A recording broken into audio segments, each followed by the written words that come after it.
Tinchlik. Keling, yaxshimisiz? Tinchlik emas. Nima bo'ldi? Erim bilan urushib qoldik. Keyin erimni uydan haydab yubordim. Eringizni uydan haydab yubordingiz.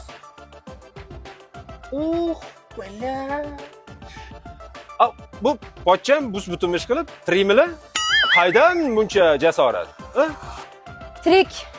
Xafa bo'lib onasinikiga ketib yubordi. Bu pochcham xafa bo'lib onasinikiga ketib qolgan bo'lsalar, siz bu yoqda nima qilyapsiz? Tinchlik? Pochchani haydab yuborganimdan keyin kvartirani egasi keldi. Kvartirani pulini to'lamaganimdan keyin kvartirani egasi meni haydab yubordi. Taqdirni xunukligini qara.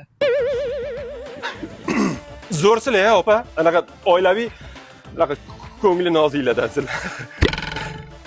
Ana pochcham ham keldilar. Keling, pochcha. Adasi, siz bu yerda nima qilyapsiz?